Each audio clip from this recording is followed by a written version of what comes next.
السلام علیکم ورحمۃ اللہ وبرکاتہ۔ الحمد للہ رب العالمین والعاقبۃ للمتقین والصلاة والسلام علی سید الانبیاء والمرسلین وعلی آلہ واصحابہ اجمعین، اما بعد فاعوذ باللہ من الشیطان الرجیم، بسم اللہ الرحمن الرحیم۔ یا ایہا الذین آمنوا اطیعوا اللہ واطیعوا الرسول واولی الامر منکم وانک لعلی خلق عظیم۔ صدق اللہ مولانا رسولہ النبی الامین المکین الکریم وعلی آلہ الشاہدین والشاکرین والحمد للہ رب العالمین۔ آئیے ہم آپ مل کر سب سے پہلے غمد خضراء میں آرام فرمانے والے آقا حضور مکی مدنی تاجدار مدینہ سرور و قلب سینہ جناب احمد مجتبیٰ محمد مصطفیٰ صلی اللہ علیہ وسلم کی بارگاہ ہے اقدس میں درود و سلام کا ہدیہ نشار کریں۔ پڑھی بآواز بلند اللہم صلی علی سیدنا و مولانا محمد مبارک وسلم صلی اللہ علیہ الصلاۃ والسلام علیک یا رسول اللہ صلی اللہ علیہ وسلم۔ اور ایک مرتبہ بلند آواز سے نبی اور آل نبی کی بارگاہ میں درود پڑھیں۔ اللہم صلی علی سیدنا و مولانا محمد مبارک وسلم صلی اللہ علیہ الصلاۃ والسلام علیک یا رسول اللہ صلی اللہ علیہ وسلم۔ آج کا میرا جمعہ کا عنوان ادب کے متعلق ہے، جو کہ ابھی تک ادب کے موضوع کے متعلق بیان نہیں کیا گیا۔ اللہ تبارک و تعالیٰ 5ویں پارے میں ارشاد فرما رہا ہے، اعوذ باللہ من الشیطان الرجیم، بسم اللہ الرحمن الرحیم۔ یا ایہا الذین آمنوا، اے ایمان والو، اطیعوا اللہ، اللہ تبارک و تعالیٰ کی اطاعت کرو، واطیعوا الرسول، اور اللہ کے رسول کی اطاعت کرو، واولی الامر منکم، اور ان کی اطاعت کرو جن پر حاکم بنائے گئے ہو، یعنی جو تمہارے حاکم ہیں، جو تم پر حکومت کرنے والے ہیں، جو تم کو آرڈر دینے والے ہیں، ان کی اطاعت کرو۔ یہ آیت کا شان نزول میں آپ کو جلدی بتا دینا چاہوں گا، اور انشاءاللہ عز و جل وقت پر تقریر ختم ہوگی۔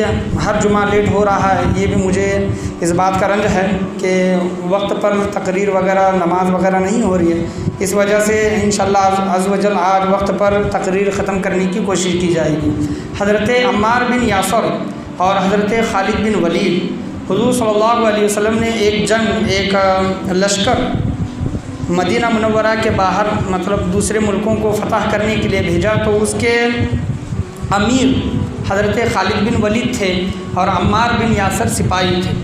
جب یہ لشکر اسلام جب دوسرے شہر میں دوسرے ملک میں پہنچا تو وہاں کے کافر لوگ اسلامی فوج کو ڈر کر بھاگ گئے، تمام لوگ بھاگ گئے، لیکن ایک انسان حضرت عمار بن یاسر رضی اللہ تعالیٰ عنہ کے حجرے میں مطلب جو جھوپڑی تھی اس میں آ کر چھپ گیا، اور حضرت عمار بن یاسر سے اس نے امان حاصل کر لی۔ امان کی مطلب اگر کوئی اس وقت کا یہ دور تھا کہ اگر کوئی مطلب دشمن ہے اور کہے کہ میں اس کو امان دوں تو اس کو کوئی بھی تکلیف نہیں پہنچا سکتا تھا۔ حضرت عمار بن یاسر نے اس کو امان دی، اور دوسرے دن صبح نے حضرت خالد بن ولید نے اس کو گرفتار کیا اور اس کا مال غنیمت میں جمع کیا، مال چھین کر مال غنیمت میں جمع کیا۔ اس آدمی نے کہا کہ میں حضرت عمار بن یاسر سے امان حاصل کر چکا ہوں، تو حضرت خالد بن ولید نے اس کا کہنا نہیں مانا اور اس کو بھی گرفتار کر لیا، اس انسان کو بھی گرفتار کر لیا۔ اور جب حضرت عمار بن یاسر رضی اللہ تعالیٰ حضرت خالد بن ولید رضی اللہ تعالیٰ کے بارگاہ میں آئے، وہ حاکم تھے، حضور نے ان کو حضرت خالد بن ولید کو حاکم بنا کر بھیجا تھا۔ حضرت عمار بن یاسر نے کہا کہ میں نے اس کو امان دی ہے، تو حضرت خالد بن ولید نے کہا کہ حاکم تو میں ہوں، امیر تو میں ہوں، تو میری اجازت کے بغیر تم نے اس کو امان کیوں دی؟ جب یہ تمام معاملہ جب مدینہ منورہ جنگ فتح ہوئی اور تب تمام یہ معاملہ حضور صلی اللہ علیہ وسلم کے بارگاہ میں پیش ہوا، تو حضور صلی اللہ علیہ وسلم نے حضرت عمار بن یاسر رضی اللہ تعالیٰ عنہ کی امان کو باقی رکھا، قائم رکھا، اور اس انسان کو آزاد کر دیا۔ اور حضور صلی اللہ علیہ وسلم نے حضرت عمار بن یاسر سے کہا کہ اے عمار بن یاسر، تم مطلب حاکم کے اجازت کے بغیر، امیر کے اجازت کے بغیر، جو تمہارا حاکم ہے بڑا ہے، اس کی اجازت کے بغیر کسی کو بھی امان نہ دو، کوئی فیصلہ نہ کرو۔ تو حضرت عمار بن یاسر رضی اللہ تعالیٰ عنہ نے اس وقت حضور صلی اللہ علیہ وسلم کے بارگاہ میں حضرت خالد بن ولید رضی اللہ تعالیٰ عنہ کو کچھ